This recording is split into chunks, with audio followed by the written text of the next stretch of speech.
Happy with মোহিনীর বিশেষ বিভাগ গল্পকথা। আর আজকের এই গল্পকথার আকর্ষণ নতুন লেখকের ভূতের গল্প। প্রথম গল্প ল্যাবরেটরি।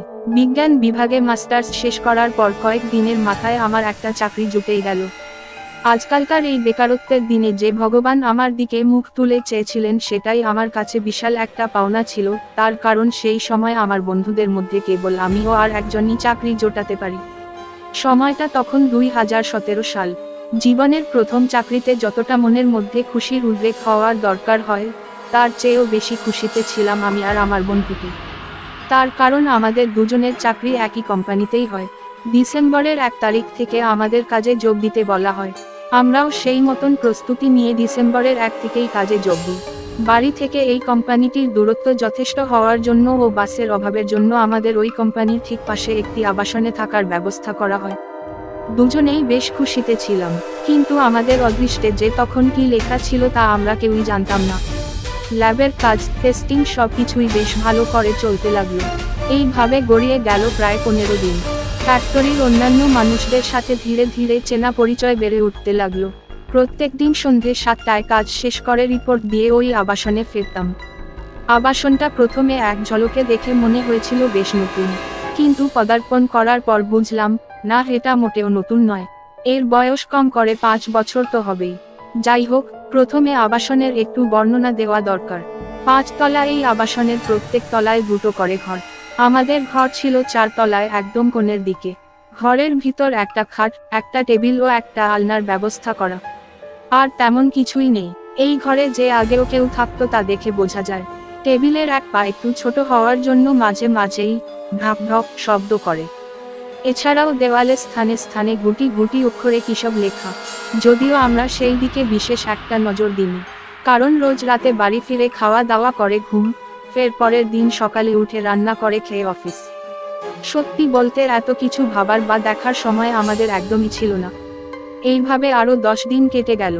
আমার এখনো সেই দিনটার কথা স্পষ্ট মনে আছে। ভাবলে এখনো শরীরের সমস্ত রোম একসাথে খাড়া হয়ে ওঠে। এখনো হাড়ে হাড়ে ঠোকাঠুকি লেগে যায়। সেই দিনটা ছিল 24 তারিখ, অর্থাৎ 24শে ডিসেম্বর। পরের দিন 25 তারিখ ছুটি। তাই সেই মতন আমরা দুজনে আগে থেকেই সমস্ত কাজ এগিয়ে রাখছিলাম। ঠিক সন্ধে 6টার সময় খবর পেলাম ফ্যাক্টরিতে আরও RAW ম্যাটেরিয়াল ঢুকবে। আজ হয়তো আমাদের নাইট শিফট করলেও করতে হতে পারে। কালকের ছুটি ক্যান্সেল। মনটা ভেঙে গেল আমাদের, কিন্তু কিছু করার নেই। এমন কাজের সাথে আমরা যুক্ত যে আমরা যদি টেস্ট না করে পাস না করাই তবে প্রোডাক্ট বাইরে যাবে না। তাই আমাদের উপর দায়িত্ব ছিল অনেকটাই বেশি। আমি আর আমার বন্ধু দুজনে পরস্পরের মুখ চাওয়াচাওয়ি করে অদৃষ্টকে এক প্রকার মেনেই নিলাম। ঠিক করলাম পরের দিন সকালে বাইরে থেকে কেক এনে খাওয়া হবে। রাত প্রায় 8টার দিকে ম্যাটেরিয়াল ঢুকলো আমাদের ফ্যাক্টরিতে। আজই এটার প্রসেসিং হবে। তার মানে RAW আর ফাইনাল প্রোডাক্ট আমাদের ল্যাবে টেস্ট করে আজ রাতের মধ্যে রিপোর্ট সাবমিট করতে হবে। সেই মতন তৈরিও হয়ে নিলাম। আমাদের ফ্যাক্টরির ভিতরে একটা ছোট্ট ক্যান্টিন ছিল। সেখানেই রাতের খাবার খাওয়ার ব্যবস্থা করা হলো। ওদেরকে আগে থেকে না বললে খাবার বানায় না, কারণ আমরা যেহেতু কোনোদিন রাতে কাজ করিনি তাই আমাদের জন্য খাবার বরাদ্দ ছিল না। যারা রাতে শিফটিং করত তাদের জন্য বরাদ্দ ছিল। যাই হোক, রাত 10টায় খাওয়া শেষ করে নিচে গেলাম প্রসেসিং রুমে। আমাদের ল্যাব ছিল উপরে, 2 তলায় ছিল কেমিক্যাল ল্যাব ও 3 তলায় ছিল মাইক্রোবায়োলজি ল্যাব। আমরা দুজনে দুটোই সামলাতাম। প্রসেসিং রুমে যাওয়ার পর দেখি ইতিমধ্যে কাজ শুরু হয়ে গেছে। দ্রুত RAW ম্যাটেরিয়াল সংগ্রহ করে উপরে এলাম টেস্টের জন্য। টেস্ট কমপ্লিট হলে ফোন করে জানিয়ে দিলাম। হিসেব করে দেখলাম প্রসেসিং শেষ হতে হতে প্রায় রাত 2টো কি 3টে হয়ে যাবে। এখন বাজে রাত 11টা। বাকি সময় কি জেগেই কাটাবো। তখন আমার বন্ধু বলল, চল একটু ঘুমিয়ে নিই, রাতের খাওয়াটা হজম হওয়া দরকার। 2টোর দিকে উঠে স্যাম্পেল সংগ্রহ করে টেস্ট করে রেজাল্ট দিলেই হবে। সেই কথা মতন ল্যাবের ভিতর একটা কার্ডবোর্ডের বাক্স খুলে সেটা বিছানার মতন বিছিয়ে তার উপরই শুয়ে পড়লাম। রাতের খাবারে পেট ভারী হয়ে যাওয়ার দরুন তন্দ্রা খুব তাড়াতাড়ি চলে এলো। কয়েক সেকেন্ডের মধ্যে ঘুমিয়েও পড়লাম। বেশ কিছুক্ষণ পর হঠাৎ একটা খসখস শব্দে ঘুম ভেঙে গেল আমার। হাত ঘড়ির দিকে তাকিয়ে দেখি রাত তখন 12টা 10। চোখ কচলে উঠে বসলাম। ল্যাবের একটা লাইট ছাড়া সবই বন্ধ, তাই ল্যাবের বাকি অংশ ওইভাবে দৃশ্যমান নয়। আমার পাশে আমার বন্ধু বেশ আরাম করেই ঘুমিয়ে আছে। ও বোধ হয় শব্দটা শুনতে পাইনি। আমাদের এই দিকে সেই রাতে কোনো লোকও ছিল না, তবে আওয়াজটা হচ্ছে কোথা থেকে। প্রসেসিং রুম থেকে আমাদের ল্যাবের দূরত্ব বেশ খানিকটা। আর এখন সবাই প্রায় প্রসেসিং ও প্যাকেজিং রুমে। এই তলায় কেউ নেই, তাই অন্যান্য ঘরগুলো ফাঁকা। আমি কান খাড়া করে রইলাম। মিনিট 10 অতিবাহিত হলো এইভাবে। আর কোনো শব্দ আমার কর্ণগোচর হলো না। আমি ভাবলাম হয়তো ইঁদুর জাতীয় কোনো প্রাণীর দ্বারাই এই শব্দ এসেছে, অথবা বাইরের হাওয়াতে এই শব্দ হয়েছে। তাই আর বেশি না ভেবে ফের শুয়ে পড়লাম। শুয়ে পড়ার বেশ কিছুক্ষণ ফের সেই শব্দ আমার কানে প্রবেশ করলো। এইবার আরও স্পষ্ট ও আগের তুলনায় একটু জোরালো। শব্দটা আসছে উপরের মাইক্রোবায়োলজি ল্যাব থেকে। শব্দটা শুনে মনে হচ্ছিল কেউ যেন হাঁটছে আর দেওয়াল বা দরজায় বারবার আঁচড় কাটছে। উপরের ল্যাবের দায়িত্ব যেহেতু ছিল আমার উপর, তাই আমি একটু বেশি মাত্রায় ভয় পেয়ে গেলাম। ইঁদুর ঢুকে পড়ল নাকি, তাহলে তো সর্বনাশ হবে। কিন্তু উপরে তো ইঁদুর ঢোকার কোনো পথ নেই, তবে শব্দটা আসছে কোথা থেকে? দুতলায় বসে কিছুই ঠিক ঠাহর করতে পারলাম না। মিনিট 10 বসে থাকলাম, না, শব্দটা কিন্তু থামল না, উত্তরোত্তর যেন বৃদ্ধি পেতে লাগলো। এইবার সত্যি সারা শরীর যেন ছমছম করে উঠল ভয়। ঘড়িতে তখন 12.35 বাজে। ঠেলা মেরে আমার বন্ধুকে ডাকলাম। ও উঠেই প্রশ্ন করতে যাচ্ছিল। আমি ওর মুখ চেপে ধরে বললাম, শশস, আস্তে, ভালো করে কান পেতে শোন, কোনো শব্দ পাচ্ছিস কি? ও প্রথমে একটু ভ্যাবাচাকা খেয়ে পর মুহূর্তে নিজেকে সামলে নিয়ে কান খাড়া করে শুনতে লাগলো। ঝাপ ঝাপ, খসসস, খর্র, এই রকম আরো অদ্ভুত সব শব্দের উৎপত্তি হতে লাগলো। আমরা দুজনেই এবার ভয়ে কাঠ হয়ে গেলাম। আমি শুকনো গলায় কোনো মতে জিজ্ঞেস করলাম, উপরে যাবি? পাগল হয়েছিস নাকি? তাহলে ইঁদুর ঢুকলো কিভাবে? কিছুই বুঝতে পারছিলাম না। চাবি বের করে কম্পিত হাতে লক খুললাম। ক্যাচ করে একটা অদ্ভুত শব্দ করে দরজাটা খুলে গেল। আমি আর ও দুজনেই বেশ অবাক হয়ে গেলাম, কারণ নতুন দরজায় এমন শব্দ হওয়ার তো কথা নয়। আগেও তো এই ল্যাবে আমরা ঢুকেছি, কিন্তু কই কোনো শব্দ তো পাইনি। মনের মধ্যে কেমন যেন একটা খটকা লাগলো আমার। দরজা দিয়ে ঢুকেই ডান হাতে সুইচ বোর্ড। ফোনের লাইট জ্বালিয়ে বোর্ডের দিকে হাত বাড়িয়ে সুইচ টিপলাম। আমাদের প্রায় চমকে দিয়ে অদ্ভুত একটা ঘটনা ঘটে গেল। ল্যাবের লাইট জ্বলল না, একটাও না। কিভাবে সম্ভব এটা? আমরা দুজনেই দরজায় সিটিয়ে গেলাম। ও বলল, চল নিচে যাই, সবাইকে ডেকে আনি। আমার কিন্তু ব্যাপারটা মোটেও ভালো লাগছে না। আমি বললাম, ঠিক বলেছিস, চল, সবাইকে ডেকে আনি। দরজার দিকে ঘুরে বাইরে বেরোনোর জন্য উদ্যত হতেই আমাদের মুখের উপর গড়াম করে দরজাটা বন্ধ হয়ে গেল। আমি আর ও দুজনেই ভয়ে কয়েক হাত দূরে ছিটকে পড়লাম। আর ঠিক তার পরক্ষণেই আমাদের কর্ণগোচর হলো অদ্ভুত সেই সব শব্দ। ফোনের লাইট জ্বালিয়ে কোনো মতে আমরা মিডিয়া প্রিপারেশন রুমে ঢুকলাম। চারিদিকে ফ্ল্যাশের আলো ফেলে দেখলাম কেউ নেই, কিন্তু সেই অদ্ভুত রকম শব্দটা হয়েই চলেছে, থামার নাম নেই। মাথা ধরে এলো সেই অদ্ভুত শব্দে। চারিদিকে দেওয়ালে আলো ফেলতেই একটা জায়গায় আমাদের দুজনের চোখ আটকে গেল। দেওয়ালের এক কোণে কিছু যেন একটা লেখা ধীরে ধীরে ফুটে উঠছে। এমন ভয়ঙ্কর রকম দৃশ্য আমি কশ্চিনকালেও দেখিনি। সত্যি বলতে আমার স্নায়ুর উপর জোর যে প্রবল তা আমি দাবি করে বলতে পারি না, কিন্তু ঠিক সেই মুহূর্তে দাঁড়িয়ে আমার কৌতূহল যেন ভয়ের থেকে বেশি হয়ে উঠল। আমার বন্ধু আমার হাত ধরে টেনে রাখা সত্ত্বেও আমি টেনে হিঁচড়ে নিজেকে সেই দিকে নিয়ে গেলাম। দেওয়ালে আলো ফেলে আমি স্পষ্ট দেখলাম তাতে লেখা আছে, কাল আমরা মুক্ত, কাল আমাদের ছুটি, আমরা ফের বাড়ি যাব। এই অদ্ভুত কথার কি মানে আমরা দুজনেই ঠিক বুঝতে পারলাম না। আর আমাদের কিছু বুঝে ওঠার আগেই আকস্মাৎ এমন একটা ঘটনা ঘটে গেল, তার জন্য আমরা মোটেও প্রস্তুত ছিলাম না। ল্যাবের পুরো ঘর একটা অদ্ভুত গন্ধে ধীরে ধীরে পূর্ণ হয়ে উঠতে লাগলো। আলো ফেলতেই চমকে উঠলাম। চারিদিকে কেবল গাঢ় কালো ধোঁয়া। সেই ধোঁয়ার উৎপত্তি কোথায় জানা নেই, কিন্তু সেই ধোঁয়ার ঘনত্ব বাড়তে শুরু করলো। কি বিষাক্ত সেই গন্ধ! মুখ চোখ গলা সব জ্বলে উঠল, একটু জলের জন্য পাগলের মতন। পুরো ল্যাব দৌড়াতে শুরু করলাম আমরা দুজন, কিন্তু কোথাও একটা ফোঁটা জল নেই। হাঁপিয়ে উঠতে লাগলো পুরো শরীরটা। ধীরে ধীরে নিঃশ্বাস প্রশ্বাস ছোট হতে শুরু করলো। গলা শুকিয়ে কাউকে চিৎকার করে ডাকার মতন ও অবস্থা আমাদের কারো নেই। ঘেঁষে ঘেঁষে গলায় কেবল একটাই কথা বেরোতে লাগলো, একটু জল, একটু জল। মনে হচ্ছিল ধোঁয়াটা ধীরে ধীরে আমাদের গলার নলি চেপে ধরেছে। কিছুতেই যেন নিঃশ্বাস নিতে পারছি না। প্রবল কষ্ট হতে লাগলো। বুঝতে পারছিলাম আমাদের সময় আগত, আর বাঁচার কোনো আশাই নেই। এইভাবে ধীরে ধীরে মৃত্যুর কোলে আমরা ঢলে পড়ব। ধীরে ধীরে চোখ বুজে এলো, জ্ঞান হারিয়ে মাটিতে লুটিয়ে পড়লাম। তারপর আর কিছুই মনে নেই। সকালে যখন জ্ঞান ফিরল আমি দেখলাম আমরা দুজন হাসপাতালের বেডে শুয়ে আছি। শরীরে কোনো প্রকার জোর বা শক্তি কিছুই নেই। ওঠার চেষ্টা করলাম কিন্তু পারলাম না। অর্ধ উন্মোচিত চোখে দেখলাম অফিসের অনেকেই দাঁড়িয়ে আছে। তাদের সবার মুখে ভয় আর আতঙ্কের ছাপ স্পষ্ট। এমন সময় একজন ডাক্তার এসে আমাদের পরীক্ষা করে দেখে বললেন, আই এম সরি। আর বাঁচাতে পারলাম না। আমি আর আমার বন্ধু নির্বাক হয়ে পরস্পরের মুখ চাওয়াচাওয়ি করলাম খালি। সমাপ্ত। দ্বিতীয় গল্পে যাওয়ার আগে লেখকের নাম আমি বলছি, এটা তোমাদের কমেন্ট বক্সে লিখতে হবে। লেখক আমাদের ছোট্ট শুভম। ছোটবেলাতে লেখালেখি করতে খুব ভালোবাসে। কিছু গল্প লিখেছে যা পরবর্তীতে শুনবেন। ছাড়া আর কেউ ছিল না। আমি কাঁপা কাঁপা গলায় বললাম, তাহলে সে কে ছিল? স্টেশন মাস্টার অবাক হয়ে প্রশ্ন করলেন, কি? সেই লোক যে আমার সামনেই বসেছিল। নিজের নাম বলেছিল মদন। স্টেশন মাস্টার ভ্রু কুঁচকে তাকালেন আমার দিকে। তারপর একটা অদ্ভুত কথা বললেন, আপনার কি মাথায় ব্যামো আছে? কি সব আবল তাবল বলছেন? আপনি ছাড়া আর কেই ছিল না। আমি আর কথা বাড়াইনি। তারপরের দিন সকালেই ট্রেন ধরে কলকাতা ফিরি। আমার কথা শেষ হওয়ার সাথে সাথেই তীব্র শব্দে ফের একটা বাজ পড়ল। আর সাথে সাথেই জানলার পাল্লাগুলো দমকা হাওয়ায় সশব্দে খুলে গেল। সেই পাল্লা খুলে গেছিল না কেউ খুলে দিন বলতে পারি না। কুন্তল অবশ্য কারেন্ট আসার পরেও বেশ অনেকক্ষণ বাড়ি ফিরতে পারেনি। সমাপ্ত। দ্বিতীয় গল্প পুতুল। আপনারা সবাই কম বেশি পুতুল বাড়ির কথা জানেন। কলকাতার বুকে অনেক হন্টেড জায়গায় বা ভৌতিক আবাস আছে, যার কথা আমরা প্রায় সকলেই জানি। যেমন ফোর্ট উইলিয়াম, আকাশবাণী ভবন ইত্যাদি। এদের ইতিহাসও মোটামুটি আপনাদের জানা। গুগল করলেই এখন সব কিছুরই সন্ধান মেলে। কিন্তু আজ আপনাদের এমন একটা জায়গার কথা বলবো, সে জায়গার নাম আপনারা কোশ্চিনকালেও শোনেননি। গুগল করলেও বোধ করি সেই জায়গার নাম আসবে না।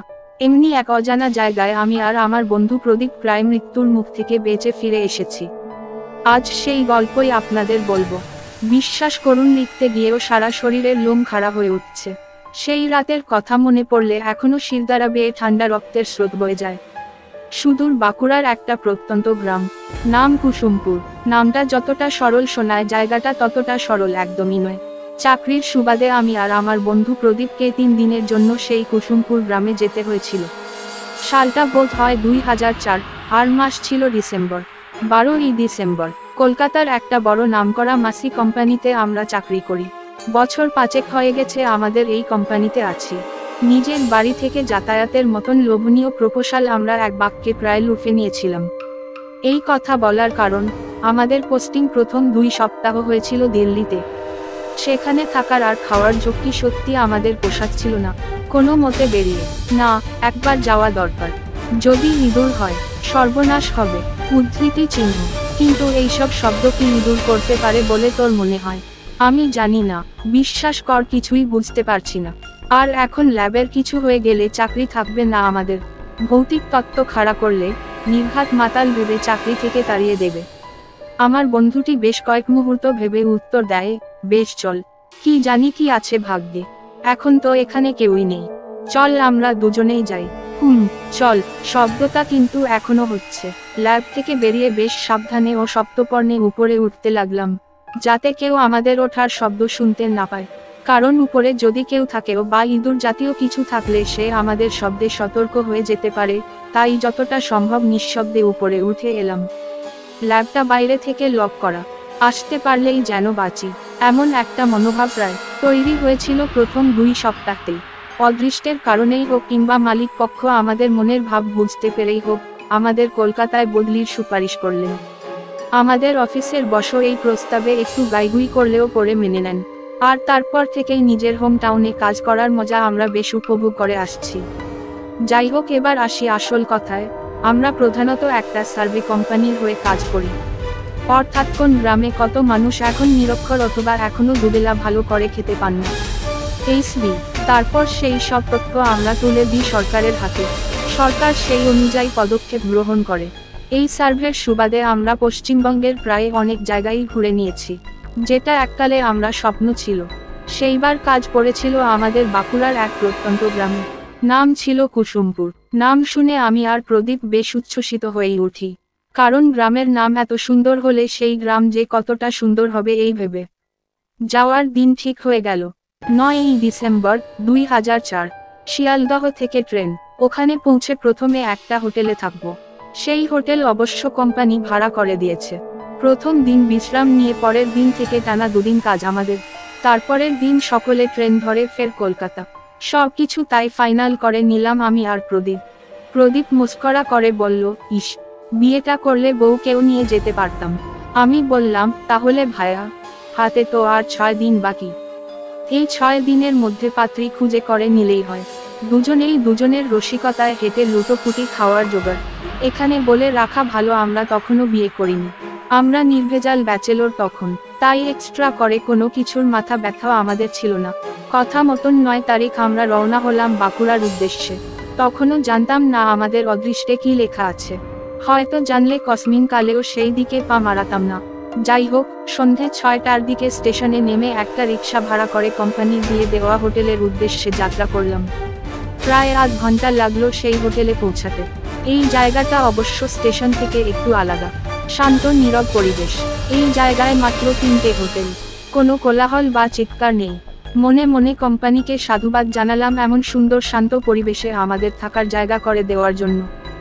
বাকি 2টো হোটেলে নজর যেতে একটু যেন খটকা লাগলো আমার। বাকি 2টো হোটেলে কোনো আলো জ্বলছে না, কেবল হোটেলের সামনে একটা করে বাল্ব ছাড়া। ব্যাপারখানা ঠিক মাথায় আমার ঢুকলো না। অতটা পরিশ্রম করে আসার কারণে আর ওই সব বিষয়ে ভাবতেই ভালো লাগছিল না। এখন শুধু একটাই চাওয়া আমার, সেটা হলো বিছানা। বিছানায় একবার পড়লেই বোধহয় আমি ঘুমিয়ে পড়ব। হোটেলে ঢুকে ম্যানেজারের কাছ থেকে ঘরের চাবি নিয়ে সোজা নিজেদের রুমে গিয়ে উপস্থিত হলাম। বেশ বড় ও পরিপাটি করে সাজানো ও গোছানো, বেশ পরিষ্কারও বটে। ফ্রেশ হয়ে আমি আর প্রদীপ এসে বসলাম বিছানায়। প্রদীপ জিজ্ঞেস করলো, রাতে কি খাবি? আমি বললাম, যা খুশি, ভাত রুটি, যা খুশি। প্রদীপ একটু হেসে বলল, ঠিক আছে, দাঁড়া আমি বলে দিই। রাতের খাবার শেষ করে আমরা যখন বিছানা নিলাম তখন রাত 10:30। গ্রামের দিক হওয়ার জন্যই বোধ হয় রাতটা খুব জলদি ঘনিয়ে আসে এখানে। এত তাড়াতাড়ি বিছানায় শুয়েও ঠিক ঘুম এলো না আমার। বারবার এপাশ ওপাশ করতে লাগলাম। একসময় বিরক্ত হয়ে উঠে বসলাম বিছানায়। পাশের দিকে তাকিয়ে দেখি প্রদীপ অঘরে নাক ডেকে ঘুমোচ্ছে। এই প্রদীপ যে কিভাবে অচেনা জায়গায় এসেও এমন ভাবে ঘুমোতে পারে কে জানে। আমার চটজলদি ঘুম আসতেই চায় না। ঘরের 2টো জানলার একটা দিয়ে বাইরের ওই রাস্তাটা আর অন্য একটা দিয়ে বাকি 2টো হোটেলের কিছু অংশ দেখা যায়। আমি একটা ছোট চেয়ার নিয়ে রাস্তার দিকের জানলার সামনে এসে বসলাম।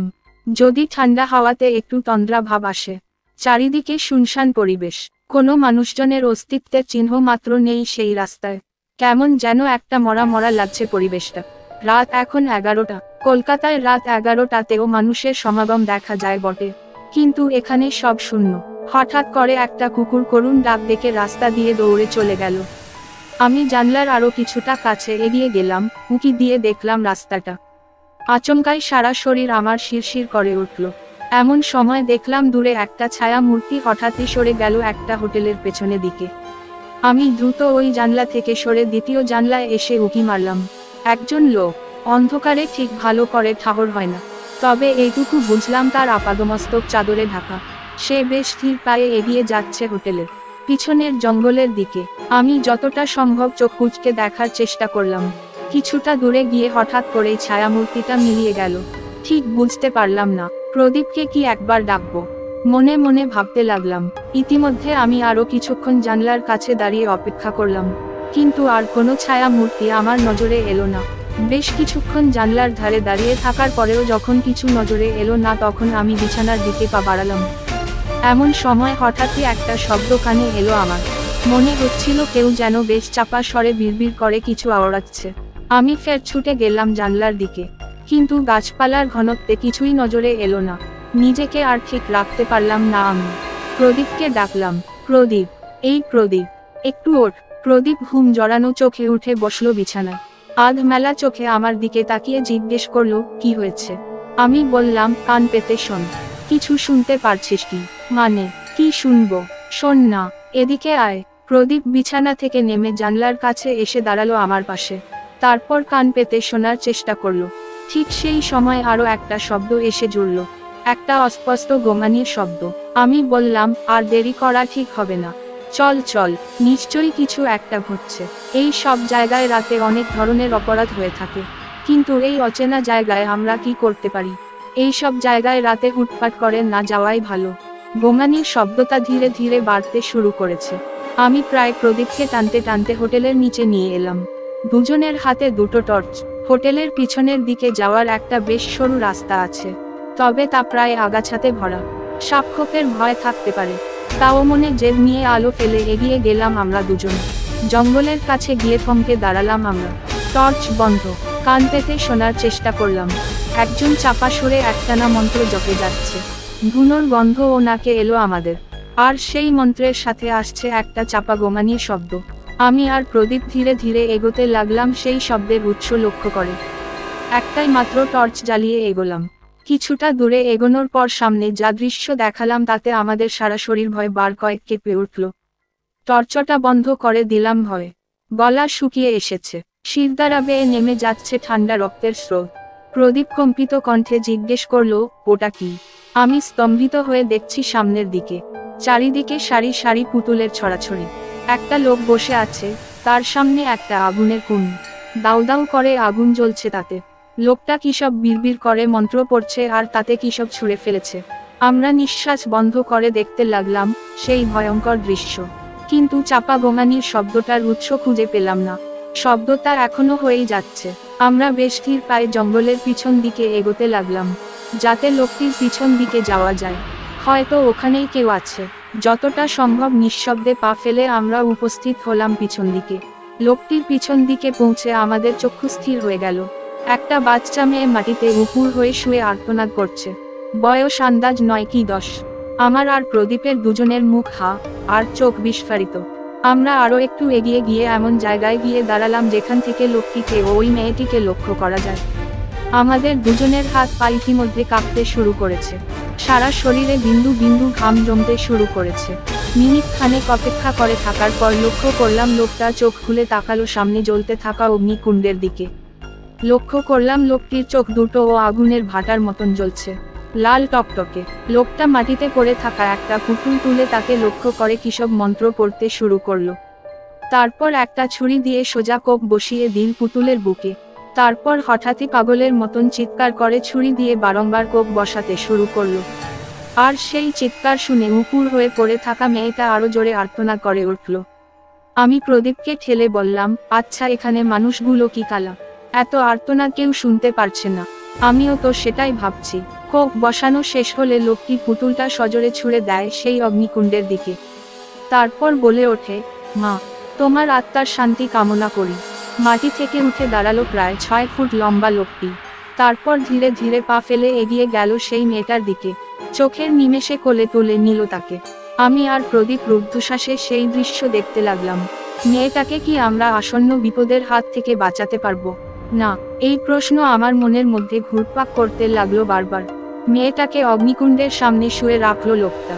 তারপর ওই ছুরিটা মাটি থেকে তুলে নিয়ে সেটা ধরলো অগ্নিকুণ্ডের সামনে। ধীরে ধীরে গরম হয়ে টকটকে লাল হয়ে উঠল ছুরিটা। তারপর একটা পৈশাচিক হাসি এসে ধীরে ধীরে এগিয়ে এলো মেয়েটার মুখের সামনে। তারপর এক হাত দিয়ে একটা চোখ জোরে টেনে খুলে দিল, আর সেই জ্বলন্ত ছুরিটা ধীরে ধীরে এগিয়ে এলো মেয়েটির চোখের উপর। আমি আর নিজেকে স্থির রাখতে পারলাম না। তীর বেগে দৌড়ে গেলাম সেই দিকে। তারপর এক ধাক্কা লাগলাম লোকটাকে। লোকটা আচমকা ধাক্কায় টাল সামলাতে না পেরে পড়ে গেল মাটিতে। প্রদীপও দৌড়ে এসেছে ইতিমধ্যে। মেয়েটার হাতের বাঁধন খুলে ওকে নিয়ে কোনো রকমে দৌড়াতে শুরু করলাম। লোকটা মাটি থেকে উঠে তীব্র হুঙ্কার আর গর্জন করে দৌড়ে আসতে লাগলো আমাদের দিকে, হাতে সেই লম্বা গনগনে ছুরি। ফিরিয়ে দে মূর্খের দল, সব কটাকে জবাই করব, দে ফিরিয়ে। যতটা শক্তিকে একত্র করা যায় ততটা শক্তি একত্র করে আমরা দৌড়াতে লাগলাম মেয়েটাকে নিয়ে। মেয়েটি তখন আমার কোলে। রাস্তায় এসে উপস্থিত হলাম, কিন্তু কোনো জনমানুষের চিহ্ন নেই। কার থেকে সাহায্য পাবো? প্রদীপ বলল, থানায় চল। কিন্তু থানা কোথায়? ইতিমধ্যে পিছন ঘুরে তাকিয়ে দেখি লোকটি আমাদের 10 গজের মধ্যে এসে গেছে। আর নয়, আর সময় নষ্ট না করে ফের দৌড়। মেয়েটি থেকে থেকে কেঁপে উঠছে বারবার। ভীষণ ভয় পেয়েছে বোঝা যাচ্ছে। আমরা প্রাণপণে দৌড়াচ্ছি, জানি না কতক্ষণ দৌড়েছিলাম। দৌড়াতে দৌড়াতে রাস্তার বাম পাশে একটা পুলিশ ফাঁড়ি নজরে পড়তেই দৌড়ে ঢুকে গেলাম সেই দিকে। আমাদের এমন অবস্থা দেখে পুলিশের সবাই হতবাক ও হতভম্ব হয়ে গেছে। একজন কনস্টেবল আমাদের দিকে এগিয়ে এসে জিজ্ঞেস করলেন, কি হয়েছে, আপনারা কোথা থেকে আসছেন, দৌড়াচ্ছেন কেন?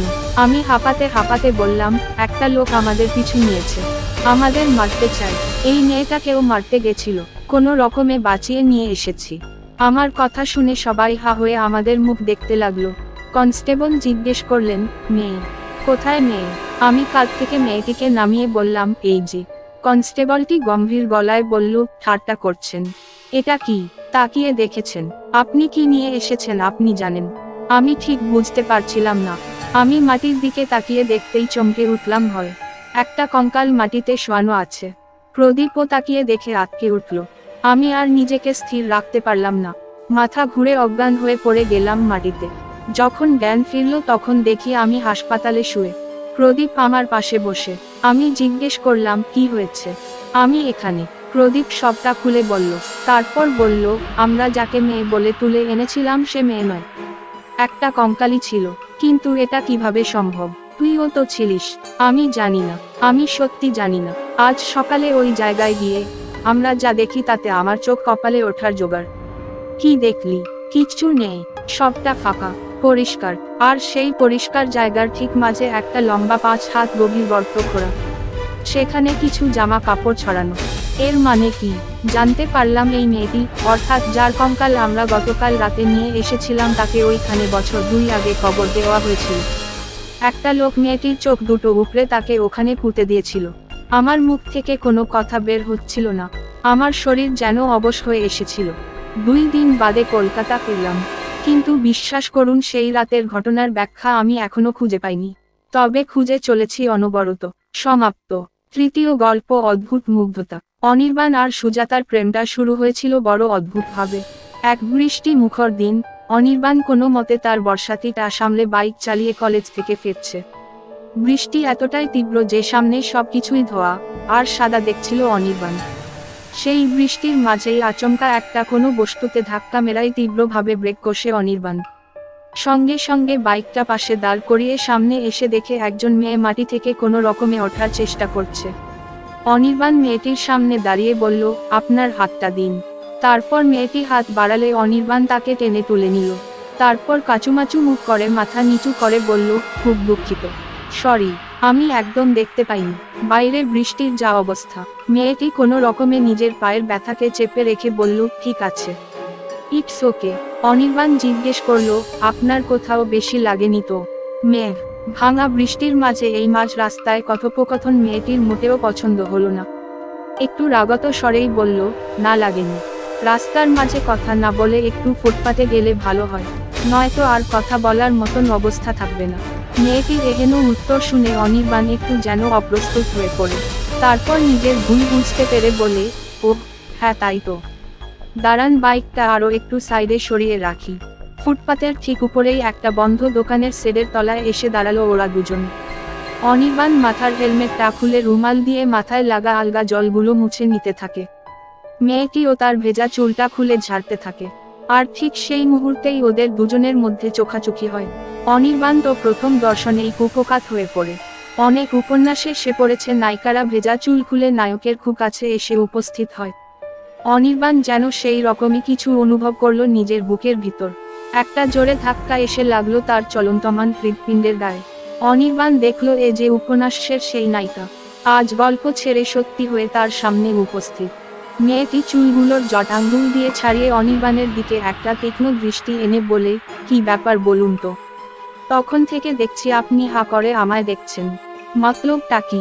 ভেজা চুলের মেয়ে কোনোদিন দেখেননি নাকি? অনির্বাণ নিজের অজান্তেই বলে ফেলে, দেখেছি, তবে গল্পের নায়িকাকে এমন বাস্তবে নিজের চোখের সামনে দেখিনি। কি অপূর্ব, তাই নাকি? তা মশাইয়ের নাম কি? সম্বিত ফিরতেই অনির্বাণ বুঝতে পারে সে কি অঘটনই না ঘটিয়েছে। মুখ ফসকে কি সব বলে ফেলেছে ও। রীতিমতো লজ্জায় মাথা নিচু করে অনির্বাণ। মেয়েটি আড়ালে একটু এসে ফের গম্ভীরভাবে প্রশ্ন করে, কি নাম আপনার? ইয়ে, মানে আমার নাম অনির্বাণ। আর আপনার? সুজাতা। কি মনে হয় এই বৃষ্টির দিনে প্রেম শুরু করা আদর্শ সময়? অনির্বাণ ভারী অপ্রস্তুত হয়ে পড়ে সুজাতার কথা শুনে। আর এইভাবেই তাদের দুজনের মধ্যে আলাপচারিতা হতে শুরু করে। ও দিন দিন সেটা আরো বৃদ্ধিপ্রাপ্ত হয়। তারপর একদিন এই প্রেম ভালোবাসা তার পরিণতি লাভ করে। 2 বছর চুটিয়ে প্রেম করার পর অবশেষে ওরা 7 পাকে বাঁধা পড়ে। দুজনেই খুব খুশি। সবচেয়ে বড় কথা, দুজনের পরিবার ছেলে আর মেয়েকে দেখে এক বাক্যে হ্যাঁ বলে দিয়েছে। এমন কিন্তু অনেক কম মানুষের জীবনেই ঘটে। সুখে দুঃখে এইভাবেই তাদের জীবন অতিবাহিত হতে থাকে। বেশ কয়েক বছর পর অনির্বাণের চাকরির বদলি হয় ঘাটশিলাতে। প্রথমে ও সুজাতাকে নিয়ে যেতে চায়নি, কিন্তু বউয়ের আর বাবা মার জেদাজেদিতে বাধ্য হয়েই ও সুজাতাকে নিয়ে সে চলে যায় ঘাটশিলা। কোম্পানির তরফ থেকে একটা ভালো বাড়ি দিয়েছিল ওদের। বাড়িটা একতলা, কিন্তু ঘরগুলো বিশাল। 2টো ঘর, একটা বড় বারান্দা, রেলিং দেওয়া। 2টো ঘরের মাঝে একটা বড় ড্রয়িং রুম। সুজাতা আর অনির্বাণের ভারী পছন্দ হয়ে যায় বাড়িটা। বাড়িটার সামনেই একটা নদী বয়ে গেছে, তবে তাতে খুব একটা জল নেই। আর এই নদীর উপস্থিতির জন্যই এই বাড়ির সৌন্দর্য যেন আরো বৃদ্ধিপ্রাপ্ত হয়েছে। তাই সুজাতার এই বাড়িটা আরো বেশি করে ভালো লাগে। এইভাবেই বেশ খোশমেজাজে কাটছিল ওদের দিন। তারপর হঠাৎই একদিন রাতের বেলা ঘুমের মধ্যেই সুজাতা বিড়বিড় করে কি যেন বলতে শুরু করে। অনির্বাণ ভয়ে উঠে বসে। সুজাতাকে কয়েকবার ঠেলা দিয়ে ডাকতেই ও চমকে উঠে বসে পড়ে বিছানায়। কি হলো, আমায় ডাকলে কেন? অবাক হয়ে প্রশ্ন করে সুজাতা। তুমি ঘুমের মধ্যে কি সব বিড়বিড় করছিলে? সুজাতা আরো অবাক হয়। আমি কই না তো, বলে সুজাতা। আমি যে স্পষ্ট শুনলাম। না না, ওটা তোমার মনের ভুল হয়তো। আমি কেন বিড়বিড় করব? আসো শুয়ে পড়ো। অনির্বাণ মনে মনে ভাবল, হয়তো আমারই ভুল। আমি হয়তো ভুল শুনেছি। ফের শুয়ে পড়ল ওরা দুজন। সেদিন রাতে অবশ্য এর কিছুই তেমন হয়নি। পরের দিনও কিছু হলো না। অনির্বাণ আর কোনো বিড়বিড় শুনতে পেল না ঘুমের ঘোরে। তৃতীয় দিনে ফের একবার মাঝরাতে ঘুম ভেঙে যায় অনির্বাণের। ঘুম জড়ানো চোখে ঘড়ির দিকে তাকিয়ে দেখে 2টো বাজে। একটা হাই তুলে পাশ ফিরে শুতে গিয়েই ভয়ে চমকে ওঠে ও। সুজাতা ওর দিকে এক দৃষ্টিতে তাকিয়ে আছে। কি অদ্ভুত সেই চাহনি, একদম ঠান্ডা শীতল। অনির্বাণ অনুভব করলো ওর শিরদাঁড়া দিয়ে একটা শিরশিরে ঠান্ডা রক্তের স্রোত নেমে যাচ্ছে। বুকটা ভয়ে টিপটিপ করছে। অনির্বাণ কি ভুল দেখছে?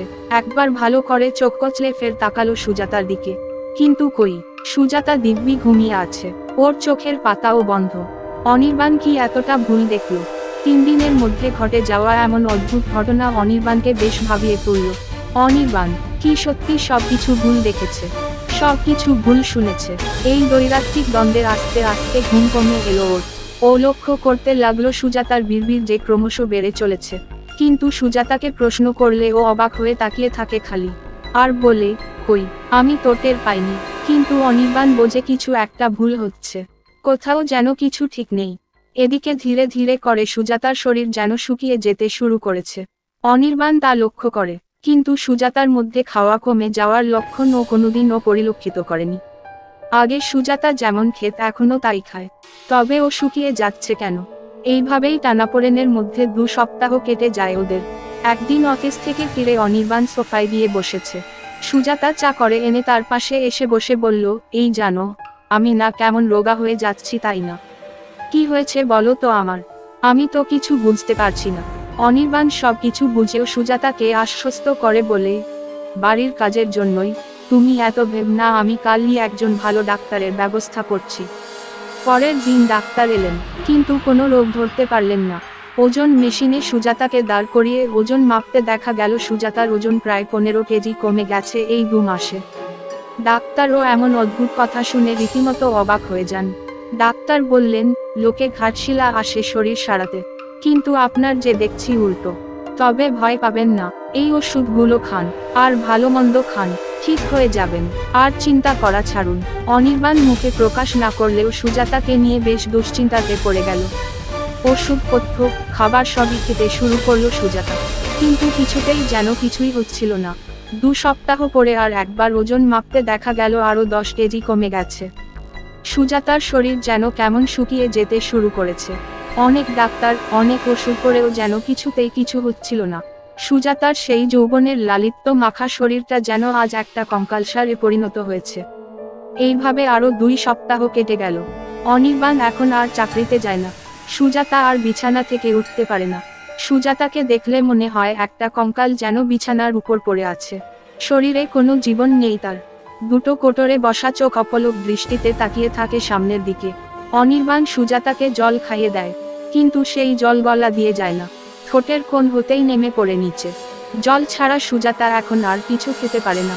চুলগুলো প্রায় উঠে গেছে।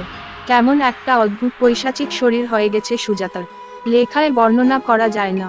দেখলেই গা শিউরে ওঠে। আর বেশি দিন সুজাতাকে আটকে রাখতে পারেনি অনির্বাণ। একদিন রাতে হঠাৎই ঘুমের মধ্যেই মৃত্যুর মুখে ঢলে পড়ে সুজাতা। অনির্বাণ তখনও বিশ্বাস করে উঠতে পারে না যে সুজাতা আর নেই। কোনো বড় ডাক্তার কেউই এই কঠিন মারণ রোগের ধরতে পারেনি। কি অদ্ভুত ভাবে চোখের সামনে তিলে তিলে শেষ হয়ে গেল সুজাতা। অনির্বাণ এখন বড্ড একা। দুটো বড় বড় ঘরে একাই পায়চারি করে, একাই হাসে, একাই নিজের মধ্যে কথা বলে। এইভাবেই আরো কয়েকটা দিন কেটে যায়। একদিন রাতে হঠাৎ অনির্বাণ একটা অদ্ভুত শব্দ শুনতে পায়। কেউ যেন নুপুর পায়ে হেঁটে বেড়াচ্ছে সারা ঘর। চমকে উঠে বসে পড়ে অনির্বাণ। সারা ঘর তন্ন তন্ন করে খুঁজে দেখে, কিন্তু কাউকেই খুঁজে পায় না। এই ঘাটশিলাতে আসার পর অনির্বাণ সুজাতাকে একটা নুপুর কিনে দিয়েছিল। এই নুপুরের আওয়াজ সেই অবিকল অনির্বাণের কিনে দেওয়া নুপুরের আওয়াজের মতন। অনির্বাণ পাগলের মতন সারা ঘর খুঁজতে থাকে। এমন সময় আচমকা ওর কানে আসে কেউ যেন ওকে ডাকছে। অনির্বাণ, আমি এখানে, এই দেখো, আমায় দেখতে পারছো না? এই তো। চমকে ওঠে অনির্বাণ, চিৎকার করে বলে ওঠে, কোথায় তুমি সুজাতা? কোথায়? আমি যাব তোমার কাছে। কোথায় তুমি? আমি এইখানে। এই তো, দেখো। অনির্বাণ দরজার দিকে তাকিয়ে দেখে একটা ছায়া মূর্তি দাঁড়িয়ে আছে। অনির্বাণ পা বাড়ায় সেই দিকে। আলো অন্ধকারে সেই ছায়াকে ভালো করে দেখতে পায় না। কেবল একটা আবছা অবয়ব। চাঁদের আলো জানলা দিয়ে প্রবেশ করলেও সেই আলোতে সেই অবয়বকে স্পষ্ট দেখা যায় না।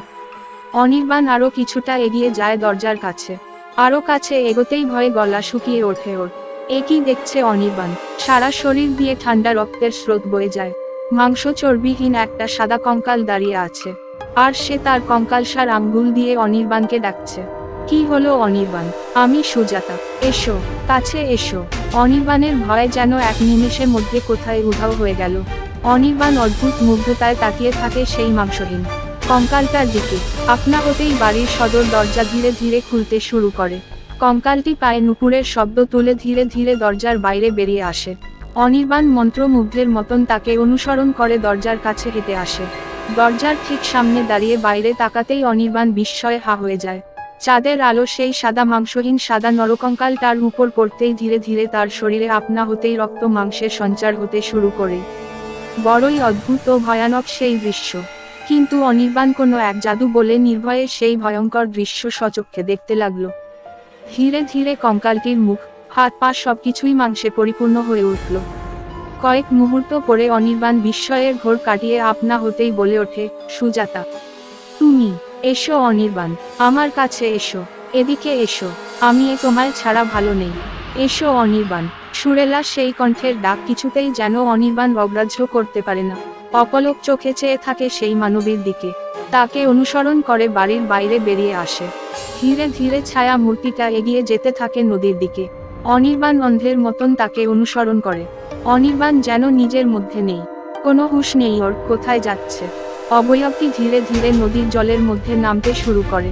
অনির্বাণও তাকে অনুসরণ করে জলে নামে। প্রথমে হাঁটু, তারপর কোমর, তারপর বুক অবধি জলের তলায় চলে যায় অনির্বাণ।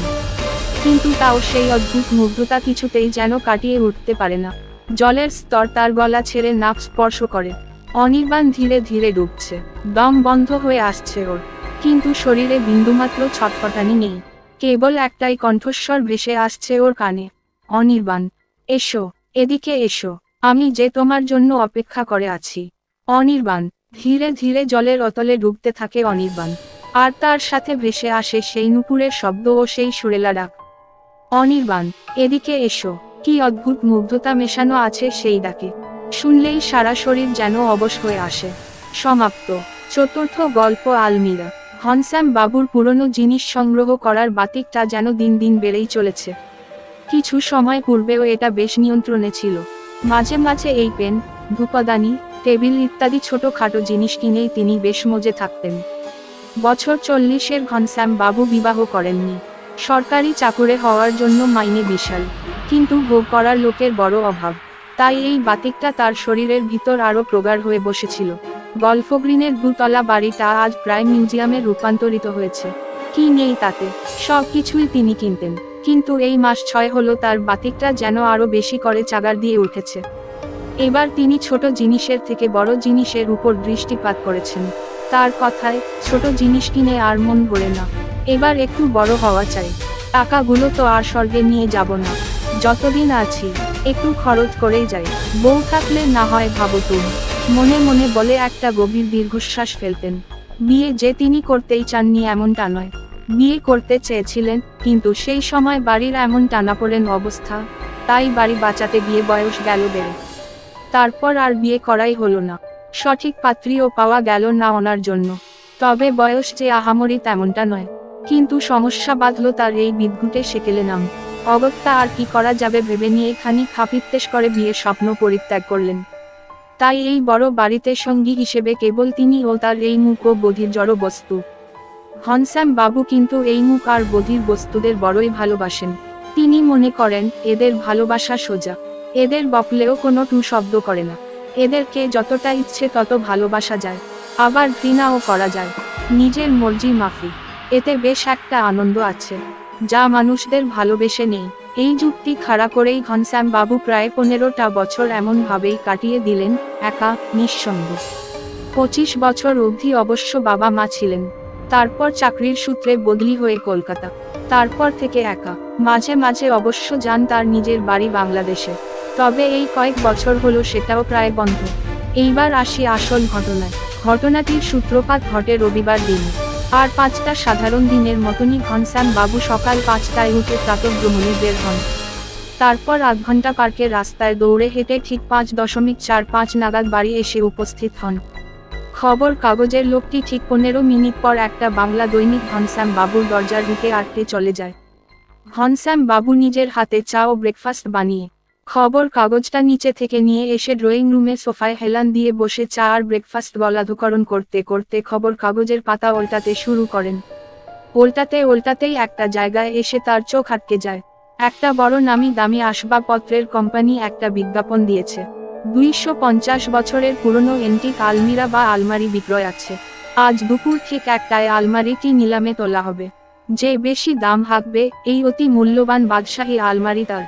বিজ্ঞাপনটি পড়েই ঘনশ্যাম বাবুর চোখ জ্বলজ্বল করে উঠল। সোফা ছেড়ে নিজের ঘরে ঢুকে ডান দিকের ফাঁকা দেওয়ালের দিকে এক পলক তাকিয়ে নিয়ে মনে মনে ভাবলেন, এই ফাঁকাতেই তিনি ওই বাদশাহী আলমারি এনে রাখবেন। কতদিন এই জায়গাটা ফাঁকা পড়ে আছে, কেমন একটা বেমানান ঠেকেছে। মনের ভিতরের আনন্দ ও উত্তেজনাকে কোন রকমে প্রশমিত করে ফের সোফায় এসে বসলেন। মনে মনে একবার ঠিক করে নিলেন ঠিক কত টাকা দাম তিনি বলবেন ওই নিলামে।